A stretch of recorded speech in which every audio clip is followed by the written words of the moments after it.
밤낮을 즐기네. 거기서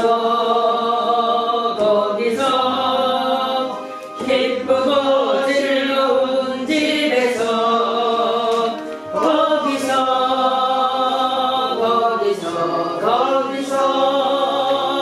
장미로 밤낮을 즐기네.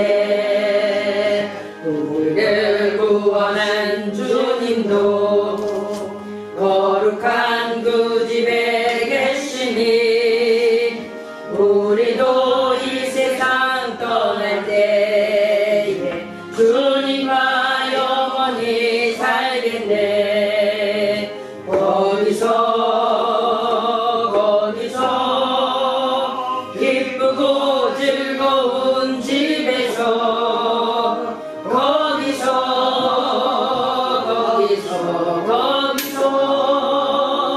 주님과 영원히 살겠네.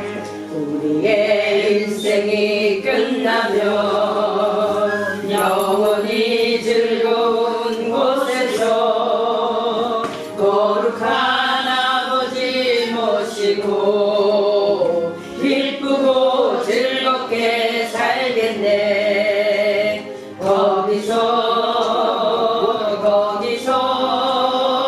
기쁘고 즐거운 집에서 거기서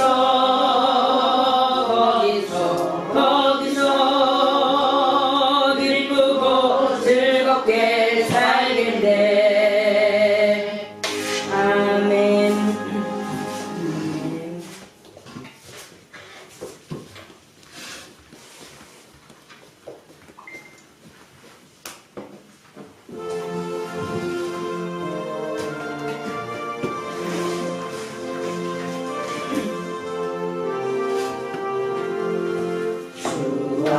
같이 길 가는 것 즐거운 일 아닌가. 우리 주님 걸어가신 발자취를 밟겠네. 한 걸음 한 걸음 주 예수와 함께 날마다 우리는 걷겠네. 어린아이 같은 우리 미련하고 약하나 주의 손에 이끌리어 생명길로 가겠네. 한 걸음 한 걸음 주 예수와 함께 날마다 우리는 걷겠네. 꽃이 피는 들판이나 험한 골짜기라도 주가 인도하는 대로 주와 같이 가겠네. 한 걸음 한 걸음 주 예수와 함께 날마다 우리는 걷겠네. 옛날 성지에로 다시 우리들도 천국에 들려 올라갈 때까지 주와 같이 걷겠네. 한 걸음 한 걸음 주 예수와 함께 날마다 우리는 걷겠네.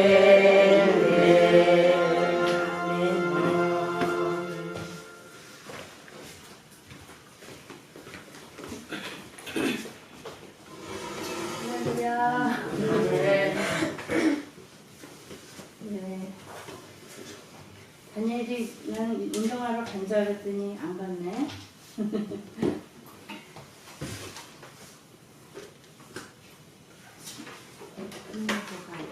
끝나고 가요. 할렐루야. 네.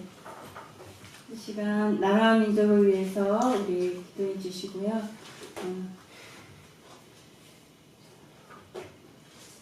우리 문재인 대통령께서 좀 하나님이 그냥 밤중에 꿈에라도 좀 찾아가 주셔가지고 그의 생각과 마음을 그냥 확 좀 바꿔놔 주셨으면 좋겠다 그런 생각을 했는데 어쨌든 하나님이 세우신 이 나라의 통치자니까 그러나 진정한 이 나라를 통치하신 우리 하나님께서 우리 문재인 대통령에게 지혜를 주시고 하나님이 원하시는 정말 복된 나라로 이 땅에 하나님이 허락하신 이 귀한 복음이 손상되지 않고 하나님의 백성들이 믿음을 떠나지 않고 범죄하지 않는 그런 나라 되게 잘 이끌어갈 수 있도록.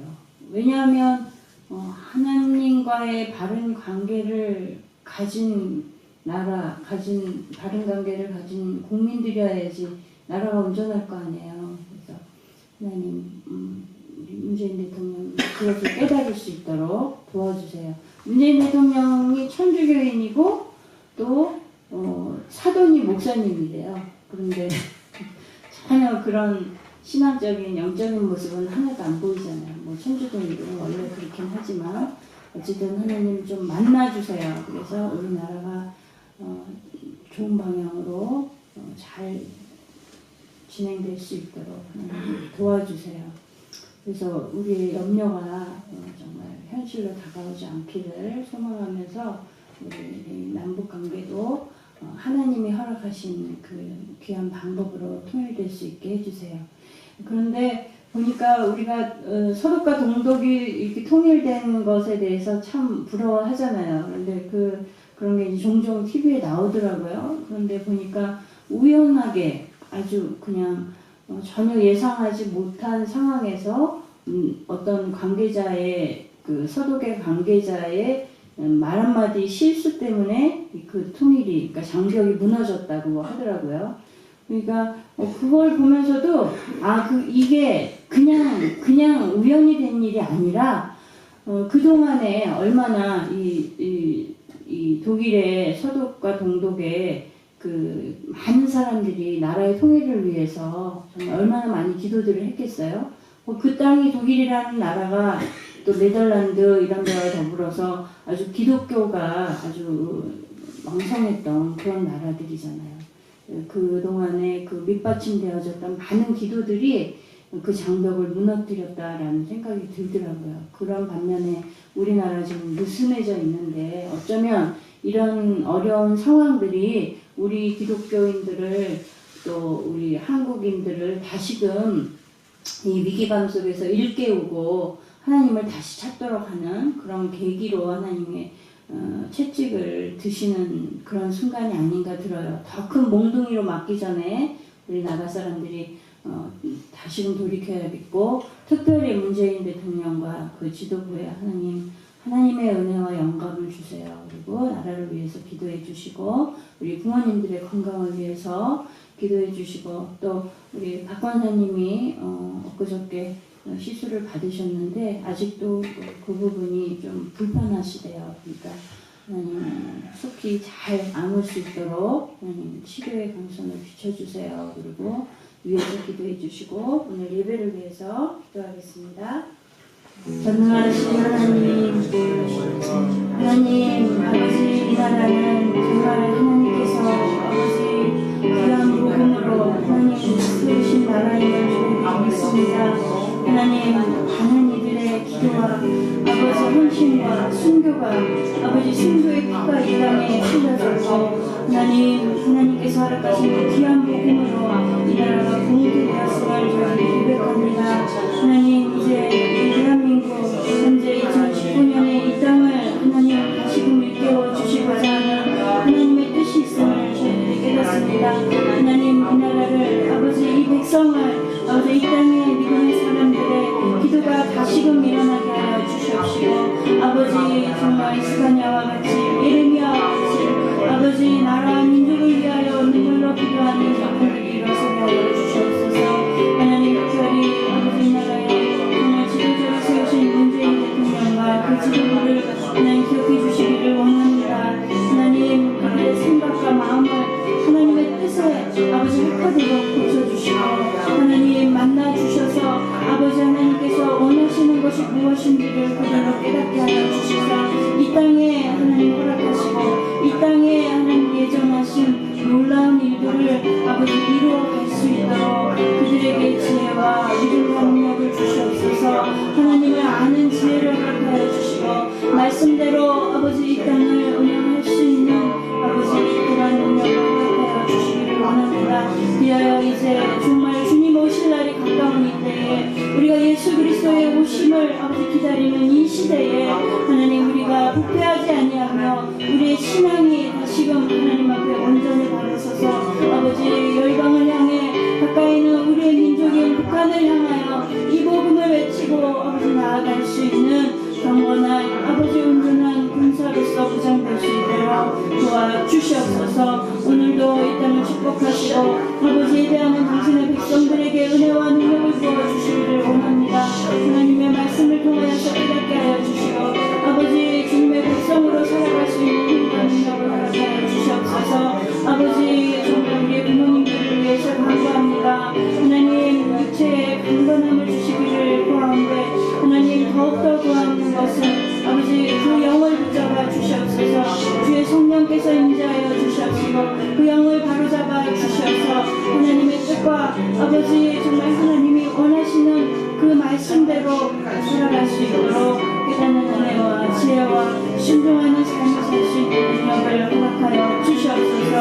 오늘도 예배 가운데 하나님 귀한 말씀 주시옵시고 사람의 말이 아닌 하나님의 허락하시는 말씀을 부어주셔서 한 사람 한 사람 각자에게 하나님 그 음성을 성령의 음성을 들려주시고 아버지 주의 말씀을 듣고 깨닫고 행할 수 있는 친구 되게 하여 주시옵소서. 오늘 예배를 주님만 영광 받으시기 원하고 예수님의 이름으로 기도드렸습니다.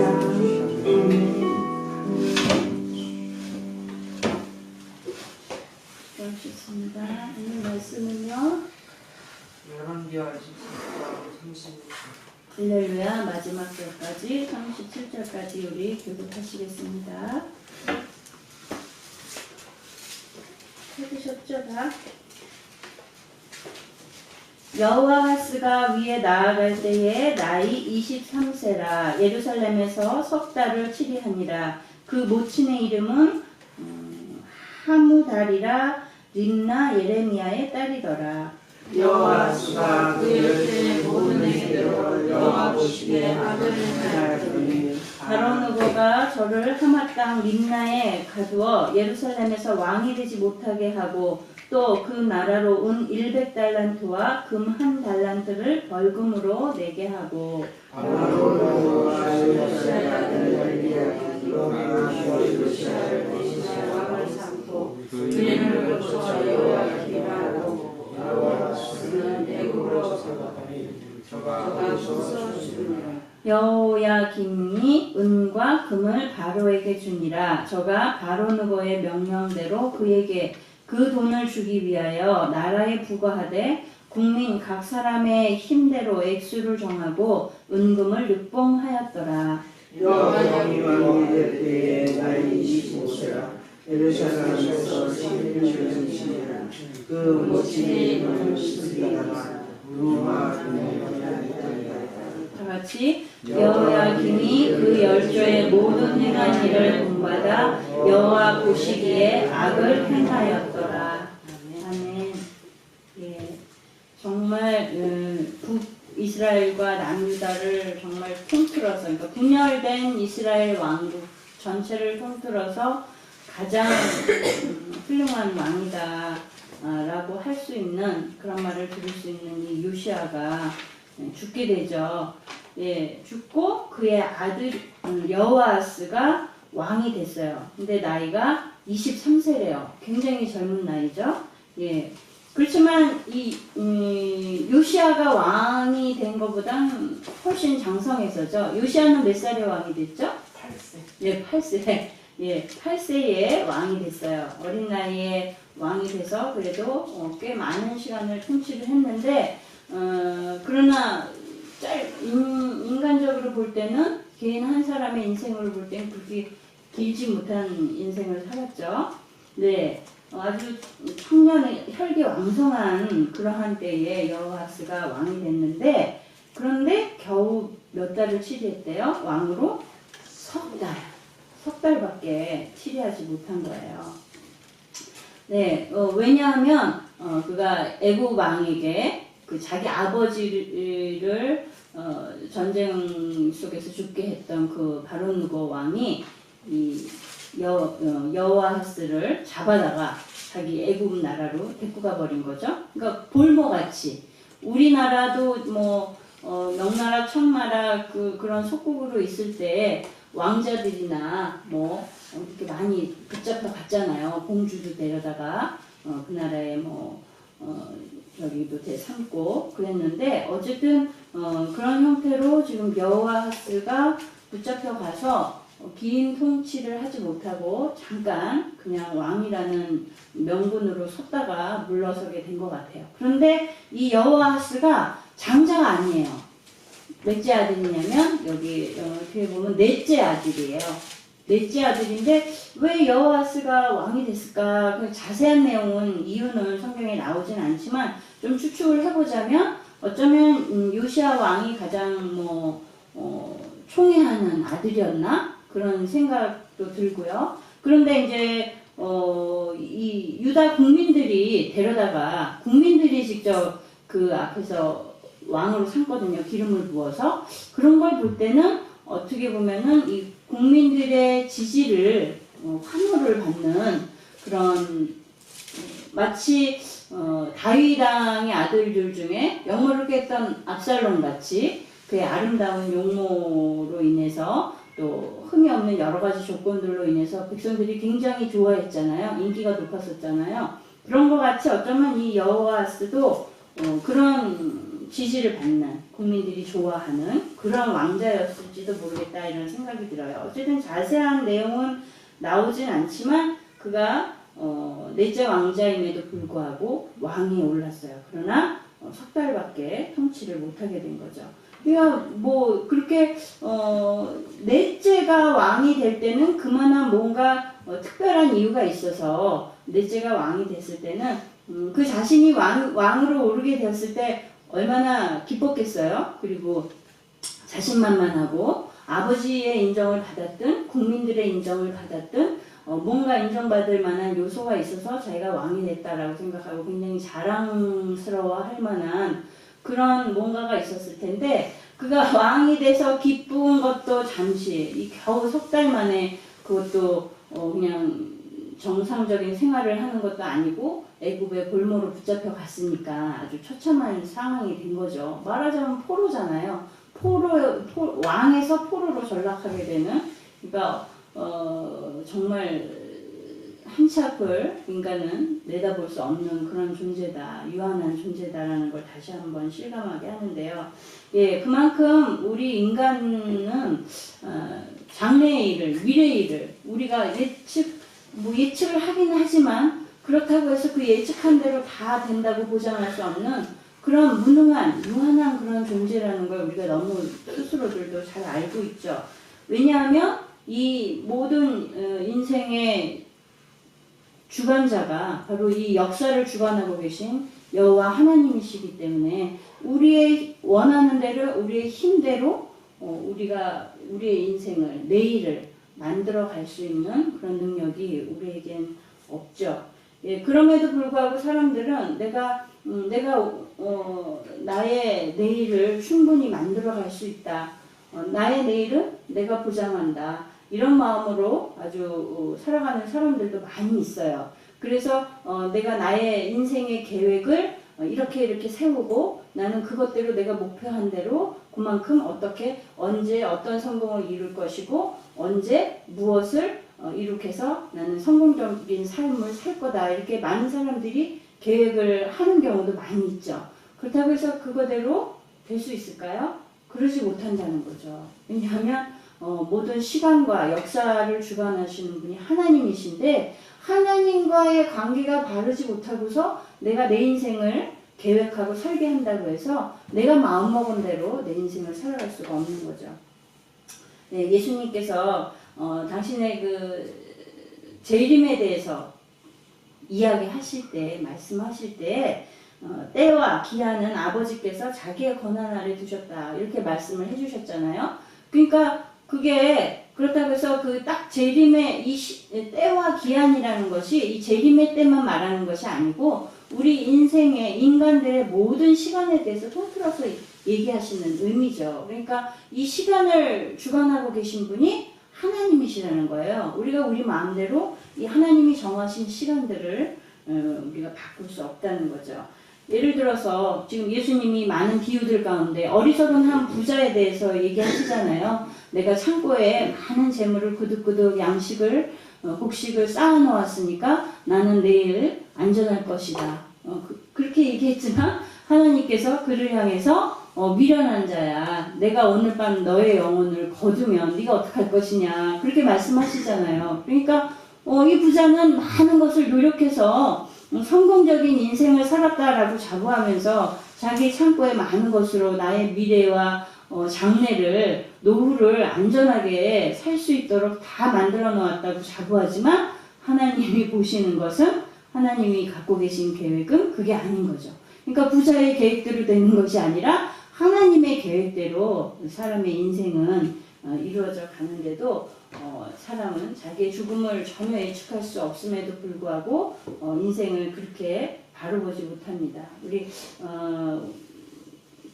우리가 잘은 알지 못하지만 우찌무라 간조라는 그런 일본의 학자라고 그래야 돼요. 신학자라고 그래야 돼요. 그런 유명한 분이 계세요. 근데 그분이 뭐라 그랬냐면 훌륭한 하루가 있으므로 훌륭한 일생이 있게 된다. 이런 의미의 말을 하셨거든요. 그러니까 그게 어떤 의미냐면 오늘 하루가 우리의 일생이다. 오늘 하루를 사는 것이 우리가 우리의 일생을 준비하는 거다. 그런 의미인 거예요. 그러니까 오늘 하루를 살 때에 내가 내일이 없다는 심정으로 오늘 하루가 나의 일생의 전부다라는 심정으로 살아야 된다라는 그런 어떤 중요한 말을 했는데요. 우리가 참 되새겨 볼 만한 그런 말이라고 생각이 듭니다. 우리 성경에도 이런 의미의 말씀이 많이 있죠. 시편 39편 6절의 말씀에 진실로 각 사람은 그림자같이 다니고 헛된 일에 분유하며 재물을 쌓으나 누가 취하는지 알지 못하나이다. 많은 것을 인생의 성공적인 삶을 위해서 많은 노력을 하고 많은 재물을 쌓고 명예를 쌓아도 그게 소용 없어질 수 있다는 거죠. 예. 또 야고보서 4장 14절에 내일 일을 너희가 알지 못하는도다. 너희 생명이 무엇이뇨? 너희는 잠깐 보이다가 없어지는 안개니라. 네, 이 여호아스가 정말 왕으로 임명받을 때에 기름 부음 받을 때에 정말 얼마나 위풍당당했겠어요. 그러나 그가 석 달 만에 정말 포로의 신세를 지게 되는 이런 모습을 통해서 우리가 우리의 내일을 알 수 없는 이 인간의 한계가 어떤 것인지 한번 생각하면서 내가 하나님 앞에 하나님이 주신 시간, 하나님이 내게 허락하신 오늘 하루의 시간을 내가 정말 최선을 다하는 그런 모습으로 살아야 되겠다 그런 생각을 해봅니다.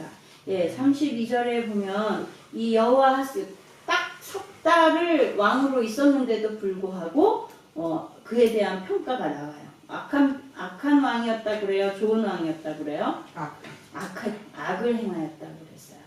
누구 보기에? 여호와 보시기에. 자, 참 이상하죠. 정말 훌륭한 아버지를 뒀잖아요. 그죠? 인품으로나 영적으로나 정말 훌륭한 그런 아버지 밑에서 양육받고 자랐는데 23세예요? 21세예요?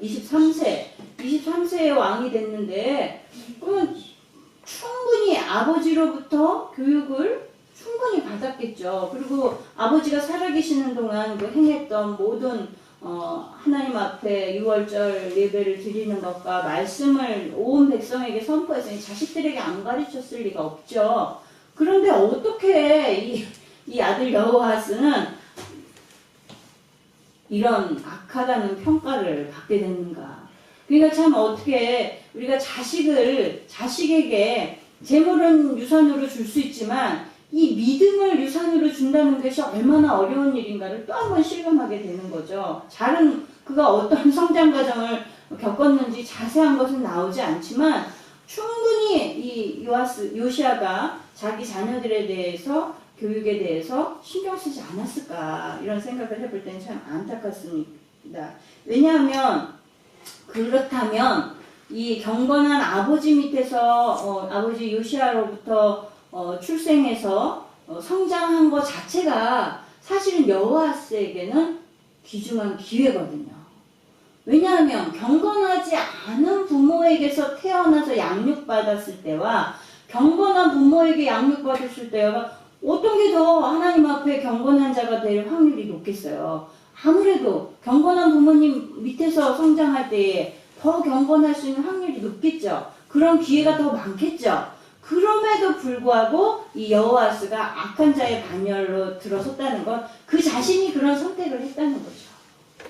하나님이 허락하신 그 좋은 환경 속에서 아버지의 그 좋은 신앙의 본을 받지 않고 그릇된 열왕의 다른 그릇된 모습들을 오히려 본을 받아서 하나님께로부터 오늘 복을 받을 수 있는 기회를 스스로 버린 거예요. 어떻게 버렸어요? 경건한 하나님의 말씀대로 경건하게 사는 삶을 선택하지 않고 악한 자의 본을 받는 그런 선택을 함으로 인해서 그가 이런 기회를 잃어버리는 그런 안타까운 자가 되고 말았어요. 그러니까 참 겉으로는 아버지의 그 요시아의 자녀로 살면서 겉으로는 경건한 척하며 살지 않았겠어요? 엄한 아버지가 온 백성들을 평민들에게도 여호와의 말씀을 준수하고 살도록 명령했는데 감히 아들들이 그걸 어길 수 있었겠어요? 아버지 밑에서는 아버지가 무서워서 아버지가 명하는 대로 말씀대로 준행하고 거룩하게 살려고 했겠죠. 그러나 그의 속 내면은 그렇지 않았다는 결론이 나는 거예요. 가장 엘리트라고 할 수 있는 사두개인과 바리새인 같은 사람들에게 그들에게 뭐라고 그러셨어요? 이 독사의 새끼들아 그러셨잖아요. 이 마귀의 아들들아, 마귀의 자식아 이랬잖아요. 왜 그랬을까요? 그들은 모든 사람이 보기에 경건한 모습으로 율법에 가장 완벽하게 행하는 그런 자들로 평가받는 사람들인데 예수님이 보신 거는 그 외적인 모습이 아니었던 거예요. 그들의 내면의 모습을 예수님은 보셨던 거죠. 내면이 이미 뭐냐면 마귀의 자식인 거예요. 그러니까 마귀의 자식이니까 그 속이 내면의 마귀의 자식이니까 그 겉으로 아무리 포장을 했을지라도 그들의 결과는 결국 다 드러나고 마는 거죠.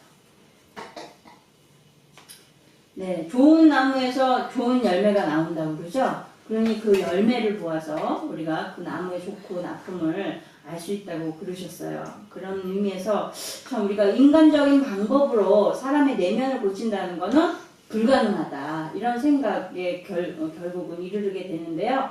그러면 절망할 수밖에 없죠. 그러나 하나님의 말씀에서 우리에게 이 사람의 내면을 바꿀 수 있는 방법을 가르쳐 주세요. 성경 곳곳에서 가르쳐 주시는데 그 방법이 뭐냐면 바로 사람의 힘으로는 안 된다는 거예요. 그럼 어떤 힘으로 되느냐? 예수 그리스도 안에 거할 때에만 그것이 가능하다는 거예요. 우리가 거듭난다고 그러잖아요. 우리 내면을 바꾸는 것에 대해서 거듭난다라고 표현하죠. 그럼 거듭난다, 새로 태어난다. 자, 생명이 탄생되는 거예요. 생명이 탄생하는 것을 사람이 할 수 있나요? 누구의 주권 아래 있을까요? 하나님의 주권에 있잖아요. 그러니까 생명의 탄생이라는 것, 이 창조라는 것은 하나님의 주권 안에 있는데 인간이 할 수 없는 거예요. 그렇기 때문에 우리가 그리스도 안에 있다는 것은 곧 우리 안에 그리스도의 영이신 하나님의 영이신 성령이 거함으로 말미암아 우리 영이 변화되기 때문에 그것이 가능한 거죠. 그 창조의 하나님이 우리 안에 계시기 때문에 우리의 영이 새롭게 창조된다고 생각할 수 있는 거예요. 그러니까 다른 방법으로는 되는 게 없어요. 우리가 예수 그리스도 안에 있을 때에만 우리의 내면이 바뀔 수 있는 거예요. 예수께서 대답하시되 진실로 진실로 내게 이르노니 사람이 물과 성령으로 나지 아니하면 하나님 나라에 들어갈 수 없느니라. 그러니까 참 제가 이 말씀 준비하면서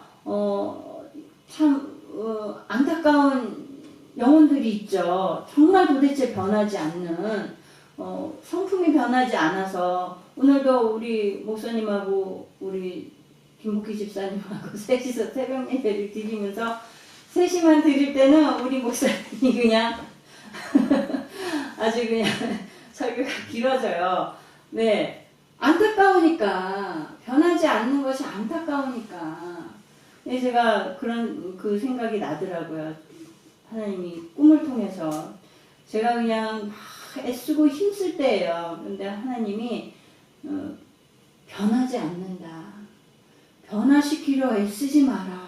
그런 음성을 3번을 들려주시는데 그 꿈을 꾸고 나서도 제가 잘 그 의미를 그렇게 참 어떻게 깨달아야 이걸 어떻게 받아들여야 될지 잘 모르겠더라고요. 하나님은 전능하신 하나님인데 왜 그런 변화시켜 주시지 않으세요? 어떻게 해야 돼요? 이 사역자의 부모인데 어떻게 하면 좋아요? 항상 제 안에 그런 질문을 하나님께 드리고 있거든요. 자, 오늘 설교 준비를 하면서 이거다. 그래, 맞아. 사람이 아무리 노력하고 잔소리를 하고 물리적인 힘을 가한들 그게 변하겠어요. 어떻게 아무리 해도 안 되는 거예요. 한 100번을 해도 안 돼요. 변하질 않아요. 예수 그리스도가 그 안에 있어야지만 이게 변화되겠구나.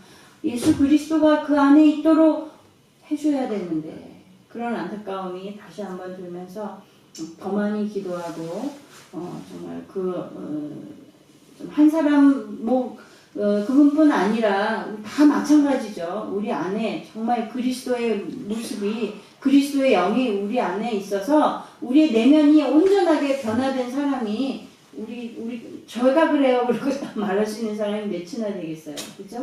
날마다 우리가 정말 돼지가 그 몸을 씻어줘도 다시 자기의 오물 속에 가서 뒹구는 것 같이 우리가 그런 삶이 항상 이 생애 가운데 반복되고 있잖아요.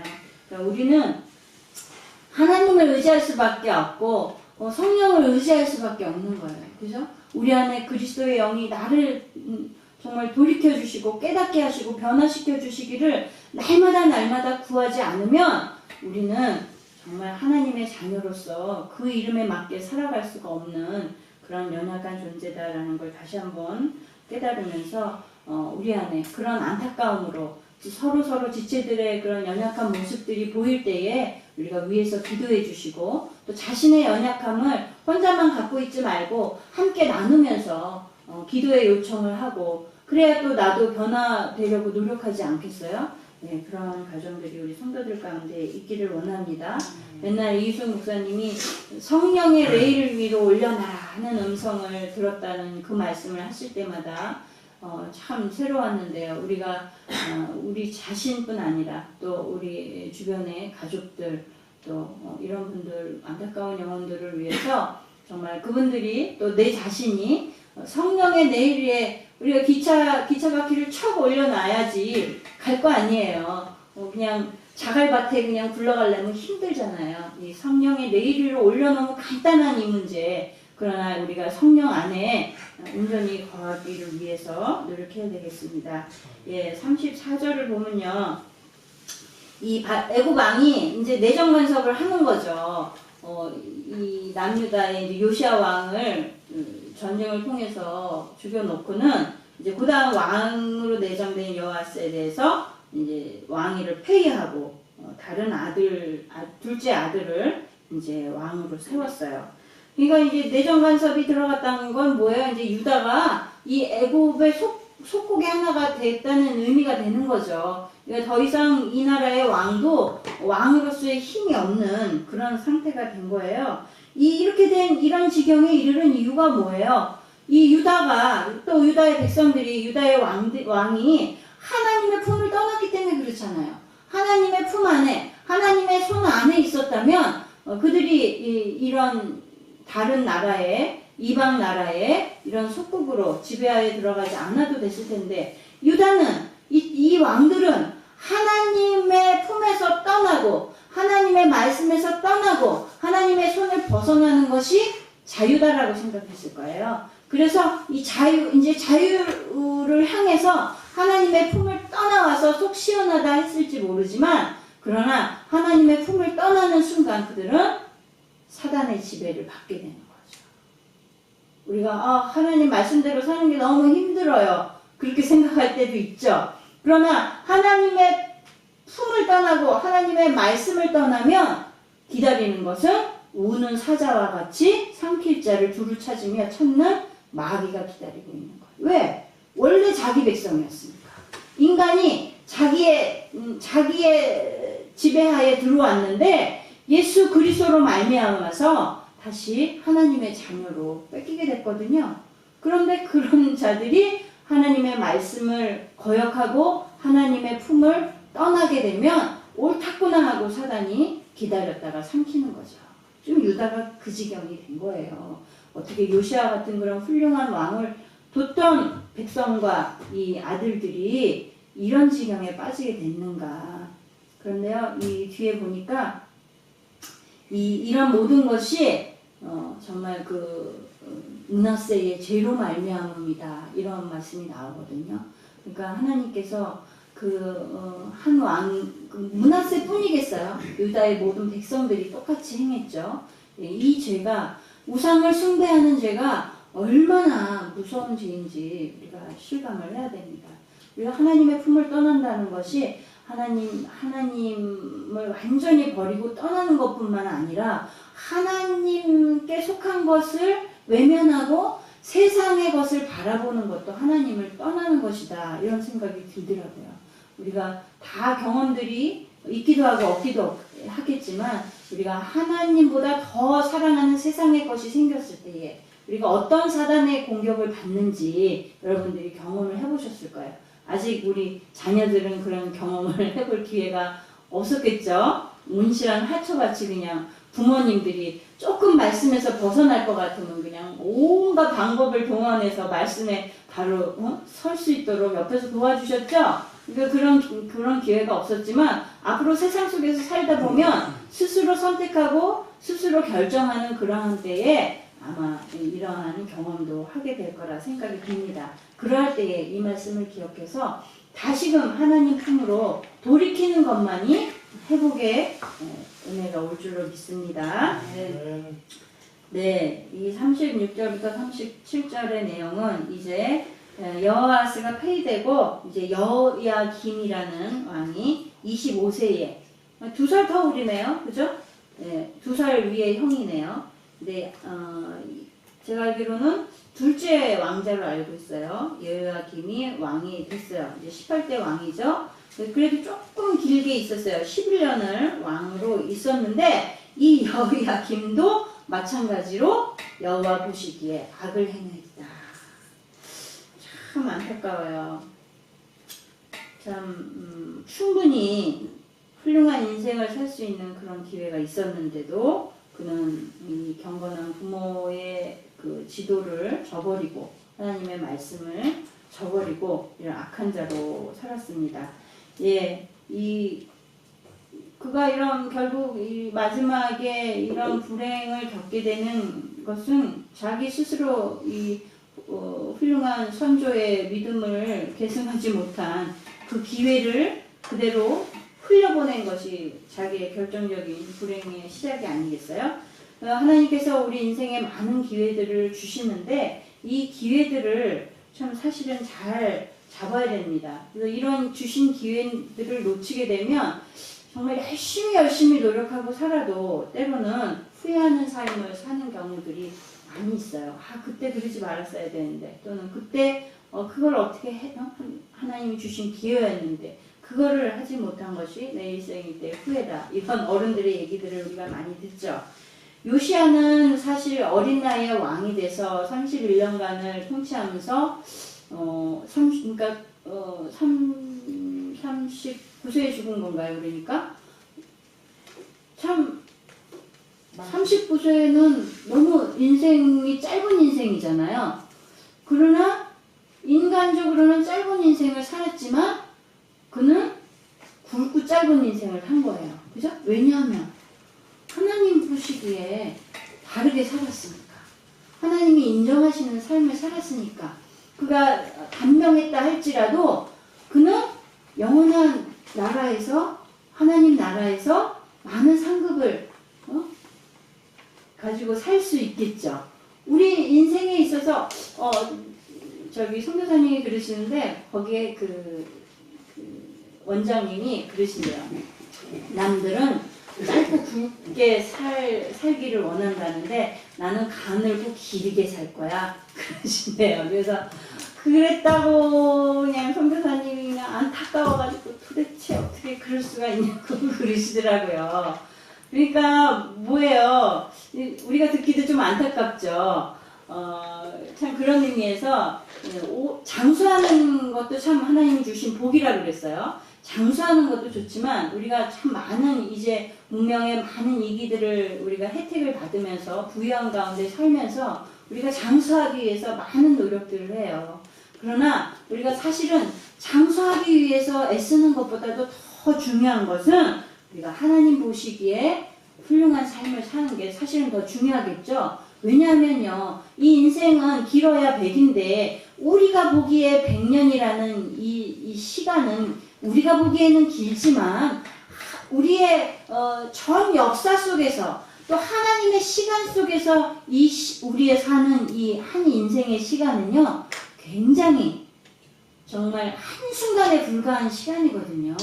이 한순간에 불과한 시간 때문에 우리가 영원한 삶이 어떻게 됐느냐가 사실은 결정되잖아요. 그러면 이 짧은 인생, 이 짧은 인생에서 우리가 부귀영화를 누리고 많은 명예를 누리고 장수했다고 해서 그것이 그러면 성공한 삶이냐? 그렇게 말할 수 없다는 거죠. 왜?